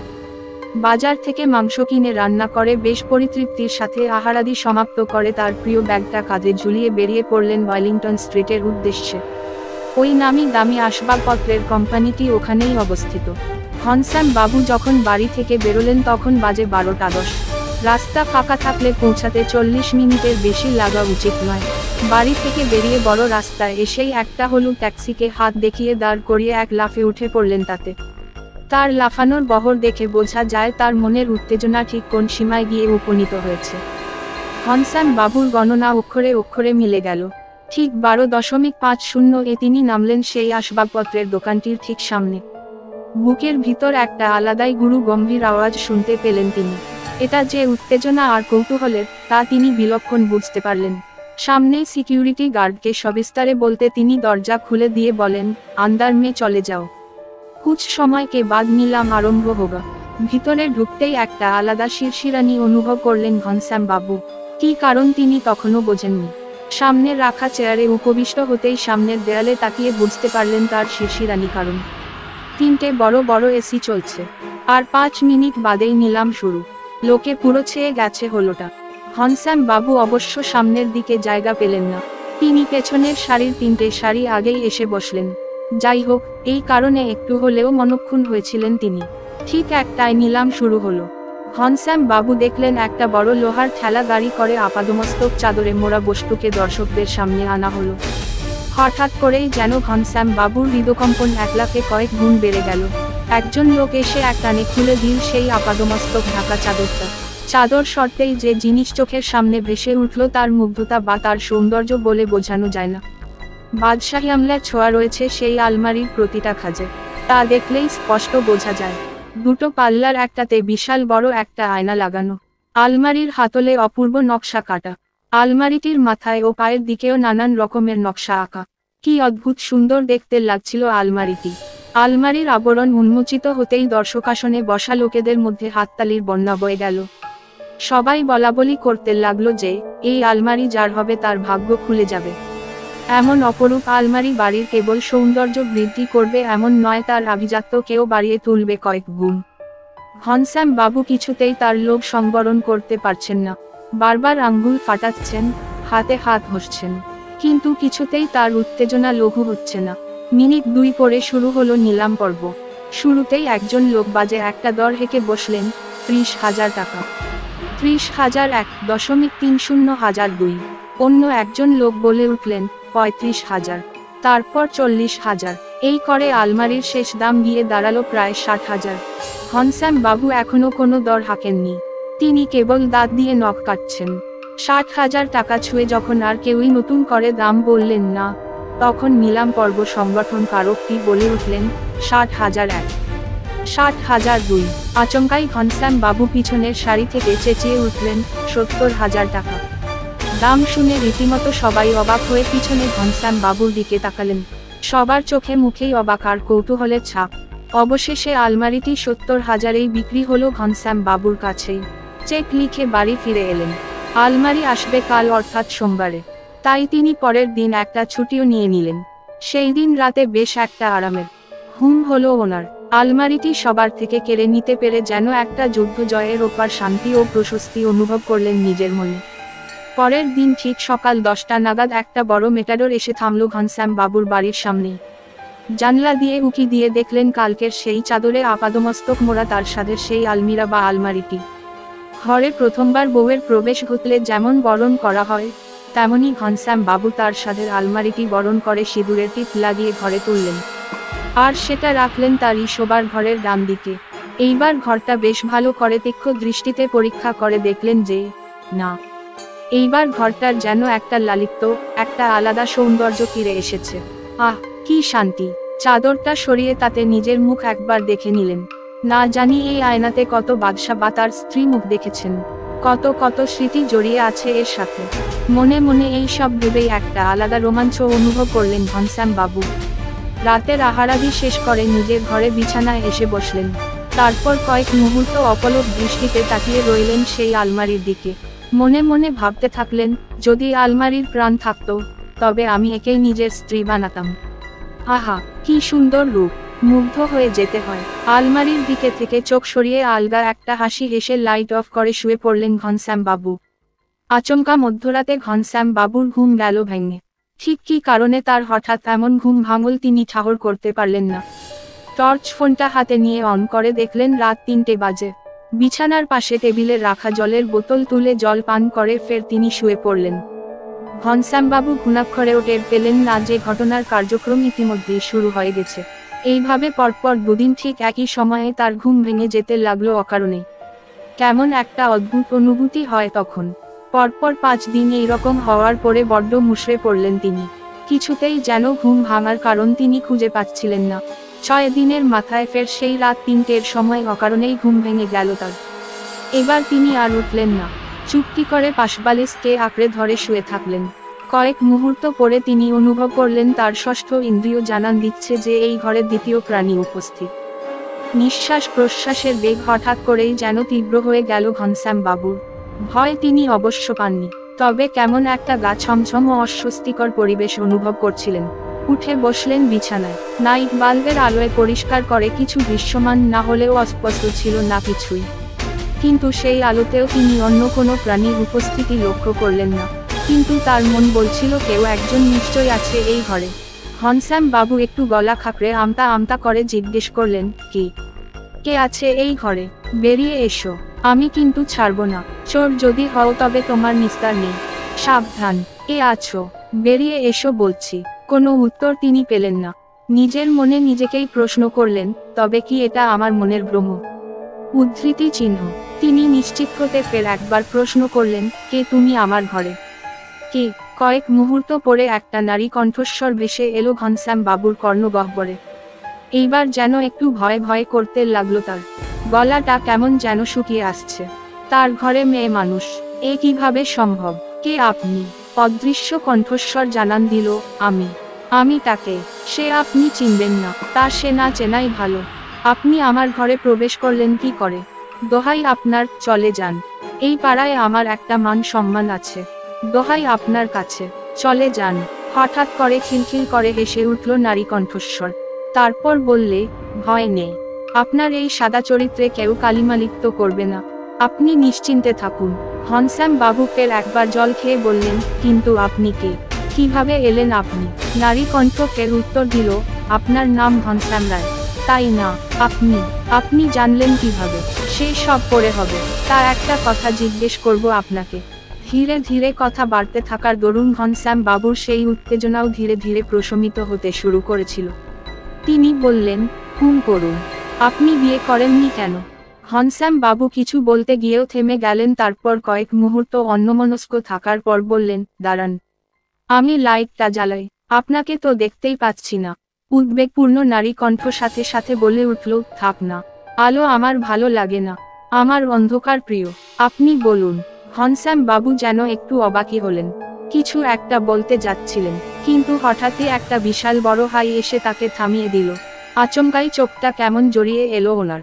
নারী কণ্ঠ বললে, আপনি শুয়ে পড়ুন। কাল আপনার গল্প শুনব। ঘনশ্যাম বাবুও কথাটা শুনে বাধ্য ছেলের মতন ঘুমিয়ে পড়ল। ওনার মাথাতেই এলো না এমন অদ্ভুত ঘটনার কারণ। পরের দিন সকালে উঠে যখন রাতের কথাগুলো মনে পড়ল, আটকে উঠলেন আপন মনে। গতরাতে ঘুমের ঘোরে এত কিছু না বুঝলেও পরের দিন অনুভব করলেন তার শরীরের অদ্ভুত কম্পন। ভয়ে এবার লাগছে ঘনশ্যাম বাবুর। সেই দিন রাতেও ঠিক একই সময় ঘুমে ভেঙে গেল। উঠে বসলেন বিছানায়। তারপর খানিক ইতস্তত করে জিজ্ঞেস করলেন, আছো নাকি? উত্তর এলো সাথে সাথেই, আছি। আপনার অপেক্ষাতেই ছিলাম। বলুন, আপনি বিয়ে করলেন না কেন? ঘনশ্যাম বাবু তার পরিবার, তার দুঃসময়ের কথা, বিয়ে না হওয়ার কথা সবকিছুই খুলে বললেন। তারপর জিজ্ঞেস করলেন, আচ্ছা তোমার নাম কি? খিলখিল করে হেসে ওঠে নারী কণ্ঠ। বলে, আমার নাম নাজনী। ঘনশ্যাম বাবু অস্ফুট স্বরে বললেন, মুসলমান। তারপর সেই অদৃশ্য শব্দের দিকে প্রশ্ন ছুড়ে বললেন, আচ্ছা তুমি এখানে এলে কিভাবে? কয়েক মুহূর্ত সব চুপ। তারপর জবাব এলো, জানতে চান? হ্যাঁ অবশ্যই। তবে আয়নায় এসে নিজের মুখ দেখুন। উদ্ধৃতি চিহ্ন। ঘনশ্যাম বাবু উঠে আলো জ্বালাতেই যাচ্ছিলেন, বাধা পেয়ে আর জ্বালানো হলো না। তখন ওই আধো অন্ধকারে নাইট বাল্বের আলোয় আলমারির আয়নার সামনে এসে দাঁড়ালেন। ভালো করে কিছু বুঝতে পারলেন না অন্ধকারে। তারপর টেবিল থেকে চশমা তুলে সেটা পরে ফের তাকালেন। আর সঙ্গে সঙ্গে ভয়ে বিস্ময়ে কয়েক পা পিছিয়ে গেলেন উনি। একে আয়নায় তার প্রতিবিম্ব ছাড়াও আরও একজনের অবয়ব দেখা যাচ্ছে। বুকের ভিতর হৃদস্পন্দন এতটাই দ্রুত হয়ে গিয়েছে যে মনে হচ্ছিল এই বুঝি বেরিয়ে আসবে। ভয়ে ভয়ে কোনো রকমে ঢোক গিললেন, তারপর দুহাত দিয়ে ভালো করে চোখ মুছে ফের তাকালেন। ফের এই নারী অবয়ব তিনি দেখতে পেলেন। এ কি করে সম্ভব? কাঁপতে কাঁপতে পিছন ঘুরে তাকালেন ঘনশ্যাম বাবু। কিন্তু কই, তার পিছনে কোনো নারী মূর্তি নেই যার অবয়ব এই আয়নায় আসবে। তবে কি ঘুমের ঘোরে ভুল দেখলেন? ফের তাকালেন সামনের দিকে। না, একদম ঠিক দেখছেন। অবয়বটি ঠিক তার পিছনেই দাঁড়িয়ে আছে। তিনি তৎক্ষণাৎ পিছন ঘুরলেন, কিন্তু পিছনে কেউ ছিল না। ফের একবার সামনে, ফের নেই নারী মূর্তি। ঘনশ্যামবাবু এবার ভয় কাঁপতে কাঁপতে বিছানায় এসে বসলেন। তারপর উত্তেজনার বসে বিছানাতেই অজ্ঞান হয়ে ঢলে পড়লেন। পরের দিন সকালে যখন জ্ঞান ফিরল, তিনি দেখলেন ঘাটের উপর উপুড় হয়ে পড়ে আছেন। কাল রাতের ঘটনা মনে আসতেই সারা শরীর দিয়ে হিমবাহ বয়ে গেল। তিনি বুঝতে পারলেন এই আলমারি অভিশপ্ত। এই আলমারির মোহ তাকে ত্যাগ করতেই হবে। তিনি ব্রেকফাস্ট করেই ছুটলেন সেই আসবাবের দোকানে। তারপর দোকানের মালিককে সবকিছু খুলে বললেন। অদ্ভুতভাবে দোকানের মালিক কিন্তু একবারের জন্য হাসলেন না। তিনি বেশ গম্ভীর হয়ে গেলেন ঘনশ্যাম বাবুর কথা শুনে। সব শুনে তিনি গম্ভীরভাবে বললেন, দেখুন ঘনশ্যাম বাবু, আমি আপনাকে একটা ঘটনা বলতে চাই। এই আলমারি অভিশপ্ত, আমি জানি। কিন্তু এই আলমারিকে আমি রাখতে চাই না বলেই এটার নিলাম করেছিলাম। ঘনশ্যাম বাবু আঁতকে উঠলেন। তিনি ভয়ার্ত কণ্ঠে জিজ্ঞেস করলেন, কেন অভিশপ্ত? এই আলমারি বাদশাহ ঔরঙ্গজেবের আমলে। তিনি তার দ্বিতীয় স্ত্রীকে বড্ড ভালোবেসে এই আলমারি উপহার দিয়েছিলেন। বেশ কিছুদিন বাদে এই আলমারির ভিতর থেকে ওনার স্ত্রীর পচাগলা মৃতদেহ খুঁজে পাওয়া যায়। আর সেই সময় থেকেই এই আলমারি যাদের কাছে ছিল তারা নয় পাগল হয়ে গেছে, নয় আত্মহনন করেছে। আপনি যে এখনো সুস্থ তাই দেখেই বড় ভালো লাগছে। কথাগুলো শুনে হাত পা ঠান্ডা হতে শুরু করেছিল ঘনশ্যাম বাবুর। গলা শুকিয়ে গেছে একদম। কোনো রকমে ঢোক গিলে বললেন, এর থেকে বাঁচার উপায়, একমাত্র উপায় একে বেঁচে দিন অথবা ফেলে দিন, নইলে। আর এক মুহূর্ত দেরি করেননি ঘনশ্যাম বাবু। তিনি দ্রুত বাড়ি ফিরে আলমারিটির একটা ব্যবস্থা করলেন। কিছু লোক ডেকে সেটাকে বাড়ি থেকে বের করে সামনের একটা খালে গিয়ে ফেলে দিয়ে এলেন। আর মনে মনে ইষ্টনাম জপ করতে লাগলেন। মনে মনে এটাও শপথ নিলেন আর জীবনে কোন পুরনো এন্টিক জিনিস তিনি কিনবেন না, ছোবেন না অবধি। বাড়ি ফিরে যেন একটু শান্ত হলো তার মন। উত্তেজনাটা এখন একটু হলেও কমেছে, কিন্তু ভয়টা এখনো পুরোপুরি যায়নি। রাতের খাওয়া শেষ করে ঘুমিয়ে পড়লেন ঘনশ্যাম বাবু। ঘড়িতে ঠিক রাত 3টে।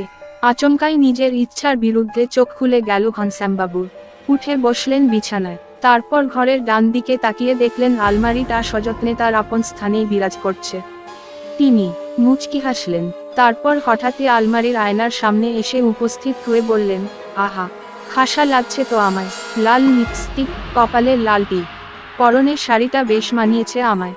তারপর আচমকাই বড় অদ্ভুতভাবে আলমারিটি খুলে ফেললেন উনি। তারপর আপন মনেই বিড়বিড় করতে করতে বললেন, আজ আমি ওনার সামনে আসব না, আমি এখানেই লুকিয়ে থাকবো, দেখি উনি খুঁজে পান কিনা। বিড়বিড় করতে করতেই ঘনশ্যামবাবু নিজেকে আলমারির ভিতর ঢুকিয়ে আটকে দিলেন। ঘটনাগুলো এত দ্রুত ঘটে গেল যে ঘনশ্যামবাবুর চেতন মন কিছু বুঝে ওঠার আগেই অবচেতন মন অনেক কিছুই করে ফেলেছে। প্রায় 3 দিন বাদে ঘনশ্যামবাবুর প্রতিবেশী যখন ওনাকে বাইরে বেরোতে দেখতে পেলেন না একবারও, তখন তার সন্দেহ হয়। তিনি তখন পুলিশ ডেকে ঘনশ্যামবাবুর বাড়িতে প্রবেশ করেন। তন্ন করে খুঁজেও ঘনশ্যামবাবুকে খুঁজে পাওয়া গেল না। অবশেষে ওনার শোবার ঘরের আলমারির সামনে এসে হ্যাচকা টান দিয়ে খুলতেই মাটিতে ধপাস করে পড়ে গেল ঘনশ্যামবাবুর পচা গলা মৃতদেহ। শরীরের অর্ধেক মাংস গলে গিয়ে কঙ্কাল বেরিয়ে এসেছে। সমাপ্ত। পঞ্চম গল্প আলো আধারে। সেই বার তুই সত্যি ভূত দেখেছিলিস? হ্যাঁ, বিশ্বাস কর, সত্যি। তোকে মন গড়া কথা বলে আমার কি লাভ বলতো? বেশ, বুঝলাম, শুনি তোর সেইবারের কথা। যদি গাঁজাখুরি হয়েছে, মার খাবি ভীষণ, বলে আমার বন্ধু কুন্তল একটা চেয়ার টেনে এনে বসলো। কুন্তল আমার ছোটবেলার বন্ধু। ছোটবেলা বলতে একদম সেই নার্সারি থেকেই। আমার জীবনের যাবতীয় ঘটনা বা অভিজ্ঞতা সব ওর জানা। ও সব কিছু বিশ্বাস করলেও ভূতে ঠিক ওর বিশ্বাস নেই। আমার জীবনের কিছু বিরল অভিজ্ঞতা শুনেও ও নাক সিটকে বলে, থাক, আর ভাব দিতে হবে না, অনেক গল্প শুনিয়েছিস। অগত্যা আমিও চুপ করে যাই। আমার অভিজ্ঞতার কথা একমাত্র আমিই জানি, তাই ওকে আর জোর করে বিশ্বাস করাই না। আজ কি এক দরকারে আমার বাড়ি এসেছে, আর বাড়ি আসার পর মুহূর্তেই উঠল ভীষণ ঝড়, আর সাথে কারেন্ট গেল চলে। এমতো অবস্থায় কুন্তল বলল, হুস, দেখলি তো কি অবস্থা, আর ভালো লাগে না। আসার পথে তো মেঘও ছিল না। ধুর, ছাতাও তো আনিনি। আমি বললাম, ঠিক আছে, একটু থেকে যা, আমি বরং মুড়ি মাখছি, তেল চানাচুর আছে, সাথে 1 কাপ গরম চা। কি বলিস? বাহ, জমে যাবে। সাথে তোর ওই ঢপের ভূতের গল্পও বলিস। সময়টা বেশ কেটেই যাবে। আমি কয়েক মুহূর্ত ওর চোখের দিকে তাকিয়ে থাকার পর একটা নিঃশ্বাস ফেলে রান্নাঘরের উদ্দেশ্যে চলে গেলাম। প্রায় 20 মিনিট পর সব কিছু তৈরি করে এনে আমি বললাম বিছানায়। ও আমার সামনে চেয়ারে। কারেন্ট তখনও আসেনি, আর বৃষ্টির বেগ আরও কয়েক গুণ বৃদ্ধিপ্রাপ্ত হয়েছে। কুন্তল মুড়ি খেয়ে চায়ের কাপে সশব্দে একটা চুমুক দিয়ে তাচ্ছিল্যের সাথে বলল, বল শুনি। এই সময় বলে ফেল, যদি একটু ভয়টয় লাগে, গা শিরশির করে, কারেন্ট এসে গেলে হবে না। ওর এই ব্যঙ্গাত্মক কথার অবশ্য কোনো প্রতিবাদী আমি করি না। আমি চায়ের কাপে একটা চুমুক দিয়ে বলতে শুরু করলাম, তুই তো জানিস, আমার ফিল্ডে কাজ, অফিসের কাজের ঝুঁকির থেকে এইসব কাজের ঝুঁকি ও ঝামেলা অনেক বেশি। আর এইসব কাজের জন্য আমায় নানা জায়গায় যেতে হয়, রাত কাটাতে হয়। সেইবারও আমি গেছিলাম অফিসের কাজে বর্ধমান। অবশ্য বর্ধমান যে এই প্রথম গেলাম তা নয়, এর আগেও আমি গেছিলাম, তবে সেইবার আমি থাকিনি। কিন্তু এই 2 মাস আগে যে বর্ধমান গেলাম, তখন অবশ্য আমায় সেখানে 1 রাত থাকতে হয়েছিল। আর ঘটনাটা তখনকার। কুন্তল হাত উঠিয়ে বলল, জানি, তারপর বল, আসল গল্পটা বল। আমি বলে শুরু করলাম। সেইবার বর্ধমান পৌঁছাতে আমার একটু দেরি হয়ে গিয়েছিল। অবশ্য এতে আমার কোনো দোষ ছিল না। ট্রেন লেট ছিল। বর্ধমান স্টেশনে যখন নামলাম তখন বাজে দুপুর 2টো। এদিকে কাজ এখনো শুরু হয়নি, এদিকে দারুণ খিদে। স্টেশনে যাই হোক একটা কিনে খেয়ে সোজা চলে গেলাম আমাদের ক্লায়েন্টের অফিসে। ওখানে কাজ শেষ করে উঠতে উঠতেই বেজে যায় প্রায় সন্ধে 6টা।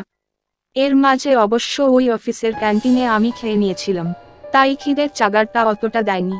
কাজ শেষ করে দ্রুত এসে পৌঁছালাম স্টেশনে। কিন্তু এতটাই খারাপ ভাগ্য ছিল আমার যে কয়েক মিনিট আগে একটা আপ ট্রেন বেরিয়ে গেছে। এরপরে আর একটা ট্রেন আছে, সেটা অবশ্য রাত 9টা, কিন্তু সেটা মাঝে মাঝেই লেট করায়, কখনো 1 ঘন্টা, কখনো বা 2।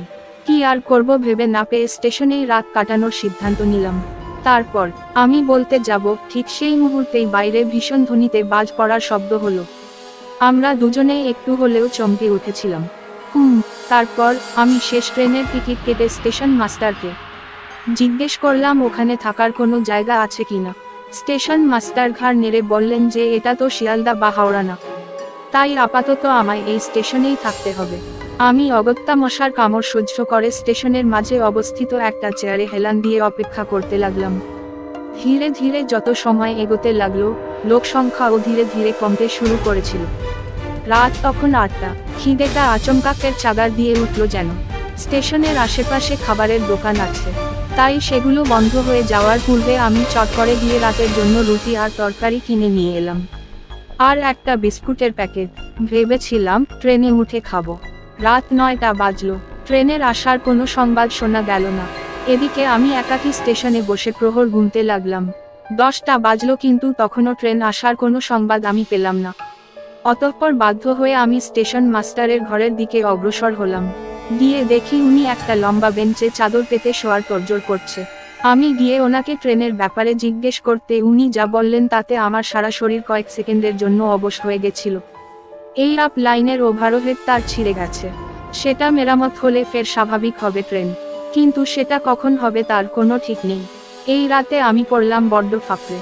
কোথায় হোটেল, কোথায় রাত কাটাবো সেই চিন্তায় বারবার মনের মধ্যে বাসা বাঁধতে লাগলো। স্টেশন থেকে বেরিয়ে একটু এগিয়ে গিয়ে দেখলাম সব দোকান বন্ধ। একটা খাবারের দোকান তার ঝাঁপ ফেলছে।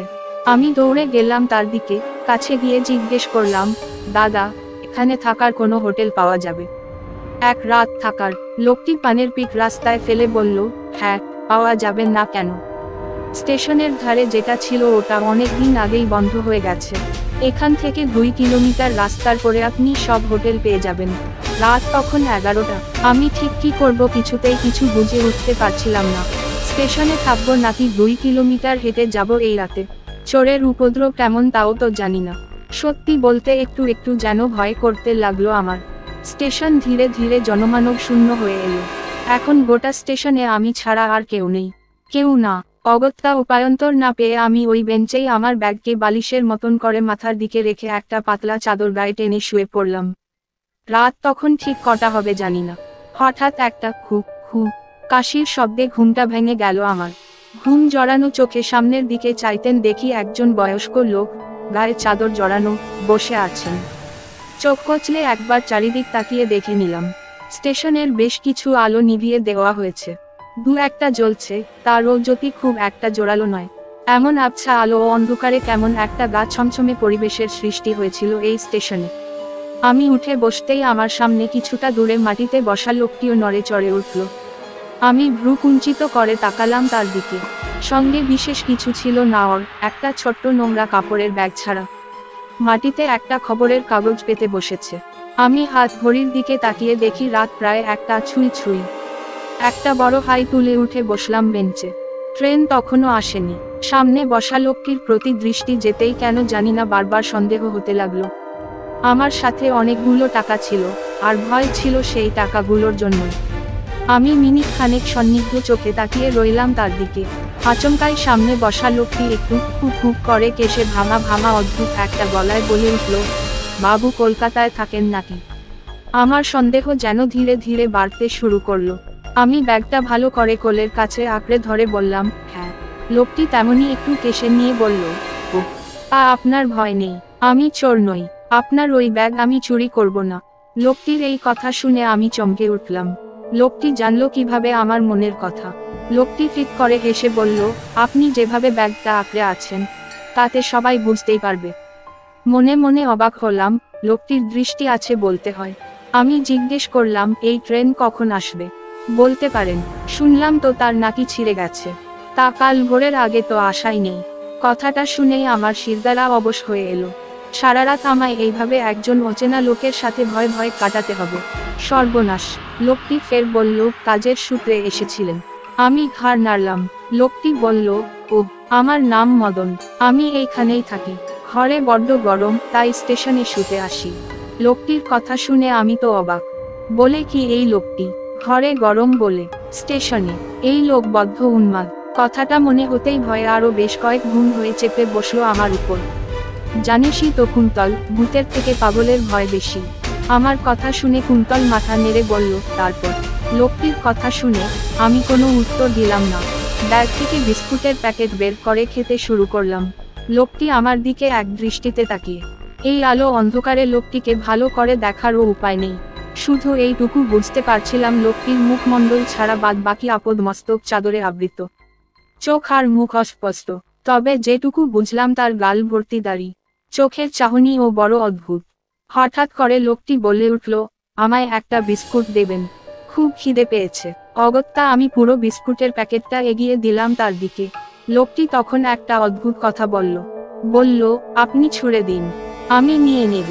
লোকটি আর আমার মধ্যে 20 হাতের দূরত্ব। আমি ছুঁড়ে দিলাম তার দিকে বিস্কুটের প্যাকেটটা। বিস্কুটের প্যাকেট হাতে পেয়ে তার মুখের কি অভিব্যক্তি হয়েছিল তা এই আধারে বোঝার উপায় ছিল না। লোকটি একটি বিস্কুট মুখে পুরে বলল, জানেন, আমারও একটা পরিবার ছিল। বাবা, মা, বউ, ছেলে মেয়ে সবাই ছিল। আমি বেঞ্চে হেলান দিয়ে ব্যাগটা পাশে রেখে লোকটির কথার প্রসঙ্গে জিজ্ঞেস করলাম, ছিল বলছেন কেন? কারণ তারা আর কেউ বেঁচে নেই। লোকটির কথা শুনে আমার বেশ খারাপ লাগলো। আমি বললাম, ও, খুব দুঃখিত হলাম। ওনারা মারা গেলেন কিভাবে? সে অনেক কথা, আপনি শুনবেন। আমি ভেবে দেখলাম, ট্রেন আসতে এখনো অনেক দেরি, আর টাকা ভর্তি ব্যাগকে কিছুতেই চোখের আড়াল করা যাবে না, তাই সময় কাটানোর জন্য এটাই মুখ্যম উপায়। আমি বললাম, শুনবো, বলুন। লোকটি একটু কেসে বলতে শুরু করলো, আমি আগে চাকরি সূত্রে কলকাতায় থাকতাম সপরিবারে। তারপর হঠাৎই আমার চাকরিটা চলে যায়। অনেক খোঁজার চেষ্টা করি চাকরি খোঁজার, কিন্তু কলকাতার মতন বড় শহরগুলোতে আমার চাকরি কোনোভাবেই যেন জোগাড় হচ্ছিল না। আধুনিকতার ছোঁয়ায় আমাদের মতন সেকেলের লোকগুলো যেন কোম্পানির জন্য একটা আস্ত আবর্জনায় পরিণত হতে শুরু করলো। আমার সাথে অনেক লোকের চাকরি চলে যায়। প্রায় মাস তিনেক অনেক চেষ্টা করার পরেও যখন কিছুই জোটাতে পারলাম না, তখন এক প্রকার বাধ্য হয়ে ফিরে এলাম এই গ্রামের বাড়িতে। এই বাড়িতে অবশ্য বাবা মা আগে থেকেই থাকতেন। আমি আর আমার স্ত্রী ও ছেলে এসে জুটলাম। ওইটুকু খাবার, তার উপর 5 জন প্রাণী। স্বাভাবিকভাবেই ভাড়ারে টান পড়ল। বেরিয়ে পড়লাম মজদুরি করতে। সারা দিন চড়া রোদে খেতে বাড়িতে যখন ঢুকতাম, তখন শরীরে আর কিছুই অবশিষ্ট থাকতো না। এইভাবেই কাটতে লাগলো।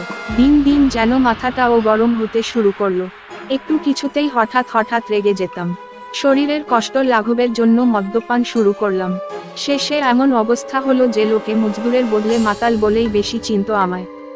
এইটুকু বলে লোকটি থামলো। তারপর গোটা 2 বিস্কুট পুড়ে নিল মুখে। চিবিয়ে জল খেয়ে ফের শুরু করলো বলতে। আমি এই ফাঁকে হাত ঘড়ির দিকে তাকিয়ে দেখে নিলাম কটা বাজে। রাত 3টে। লোকটি বলল, এইভাবে কেটে গেল কয়েক মাস, কয়েক বছর। হঠাৎই একদিন কি যে হলো, বাড়ি ফিরে কি একটা কথায় সবার সাথেই আমার ঝগড়া হয়ে গেল। আর মাথা গেল আগুন হয়ে। দিকবিদিক জ্ঞান শূন্য হয়ে বাড়িতে থাকা একটা চপার নিয়ে একধার দিয়ে সবার গলা কেটে দিলাম। ফিনকি দিয়ে বেরোতে লাগলো রক্ত। উফ, কি রক্ত, কি রক্ত! ঘরের মেঝে, দালান ভেসে যেতে লাগলো রক্তে। আমি পাথরের মতন দাঁড়িয়ে দেখতে থাকলাম। চোখের কোণে এক চিলতে হাসি। লোকটির শেষ কথাগুলো শুনে আমি অনুভব করলাম আমার শিরদাঁড়াটা যেন শিরশির করে উঠছে। সারা শরীর দিয়ে নেমে গেল মুহূর্তের মধ্যে ঠান্ডা কনকনে রক্তের স্রোত। ভয় আমার গলা শুকিয়ে ওঠার জোগাড়। আমি আর ওখানে বসে থাকতে পারছিলাম না। লোকটি বলে চলল, তারপর খুনগুলো করে আমার খুব একটা দুঃখ হয়নি, আবার আনন্দও পাইনি। ঠিক কি যে অনুভূতি হয়েছিল বলে বোঝানো যাবে না। অতঃপর লাশগুলোকে আমারই বাড়ির নিচে মাটিতে পুঁতে দিই। আর সেই দিন থেকেই বাড়িতে কিছুতেই ঘুমোতে পারি না, বুঝলেন। বড্ড গরম লাগে আমার, মনে হয় কেউ যেন সারা শরীরে আগুন লাগিয়ে দিচ্ছে। উফ, অসহ্য যন্ত্রণা। উদ্ধৃতি চিহ্ন। আমি মনে মনে স্তোনাম জপ করতে লাগলাম। এ কোন বদ্ধ উন্মাদের পাল্লায় পড়লাম আমি। সারা শরীর আমার কাঁপছে, পা দুটো যেন ভারী হতে হতে অবশ হয়ে আসছে। মনে এই আতঙ্ক গ্রাস করলো, আমি হাঁটতে পারবো তো? বুকের ভিতরের হৃৎপিণ্ডটাও ভয়ে ব্যাকুল হয়ে উঠেছে। আমি কোনো রকমে ঢোক গিললাম। ঠিক সেই মুহূর্তেই কান ফাটানো একটা আওয়াজ আমায় প্রায় চমকে দিল। আর একটু হলেই বোধ আমার আত্মারাম খাঁচা ছেড়ে পালাতো। ট্রেনের ঘোষণা হচ্ছে, আপ শিয়ালদা ট্রেন আসছে আর 10 মিনিটে। বুকের মধ্যে যেন হঠাৎ করেই জীবনী শক্তি খুঁজে পেলাম আমি বেঞ্চ ছেড়ে উঠতে যেতেই লোকটি বলল, জানেন, এই কষ্ট আমি আর সহ্য করতে পারিনি। তাই একদিন আমি বাড়ির ওই সিলিংয়ে গামছা বেঁধে ঝুলে পড়লাম। খুব কষ্ট হয়েছিল প্রথমে, একটু কাঁপুনি এসেছিল, কিন্তু বিশ্বাস করুন কয়েক সেকেন্ড পরেই এক অপার শান্তি এসে জড়িয়ে নিল আমায়। আমার মুখ ততক্ষণে হা হয়ে গেছে। আমার ব্যাগটা হাত থেকে সশব্দে খসে পড়ে গেছে। আমি হা হয়ে তাকিয়ে আছি ওই আপাদমস্তক ঢাকা ছায়ার দিকে। লোকটি কি মজা করছে? বুকের ধরফরানি ক্রমেই বেড়ে যাচ্ছিল আমার। নিঃশ্বাস নিতেও যেন খুব কষ্ট হচ্ছিল। তারপর হঠাৎ করেই মাথা ঘুরে পড়ে গেলাম মাটিতে। তারপরের ঘটনা কিছুই মনে নেই। জ্ঞান যখন ফিরল তখন আমি রেলের পুলিশের অফিসে শুয়ে। একজন লোক আমার মুখে জল ছিটিয়ে দিচ্ছে। জ্ঞান ফিরতেই ধরমরিয়ে উঠে বসলাম। পাশে বসা লোকটিকে চিনতে অসুবিধা হলো না আমার। এ যে সেই স্টেশন মাস্টার। আমার জ্ঞান ফিরতে দেখে উনি বললেন, যাক, এই যাত্রা বেঁচে গেছেন। ওনার কথা শুনে আমি স্তম্ভিত হয়ে যাই।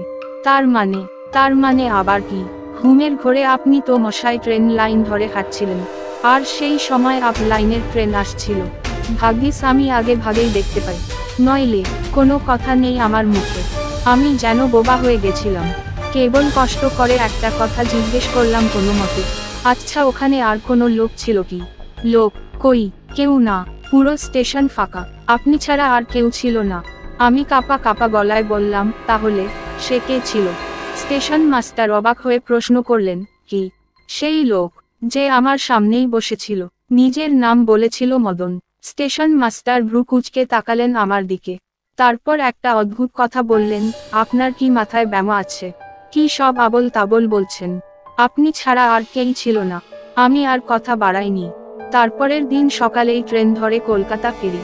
আমার কথা শেষ হওয়ার সাথে সাথেই তীব্র শব্দে ফের একটা বাজ পড়ল। আর সাথে সাথেই জানলার পাল্লাগুলো দমকা হাওয়ায় সশব্দে খুলে গেল। সেই পাল্লা খুলে গেছিল না কেউ খুলে দিল বলতে পারি না। কুন্তল অবশ্য কারেন্ট আসার পরেও বেশ অনেকক্ষণ বাড়ি ফিরতে পারেনি। সমাপ্ত। গল্পগুলি কেমন লাগলো অবশ্যই কমেন্ট বক্সে জানাবেন, আর লেখকের নাম কি কমেন্ট বক্সে লিখবেন।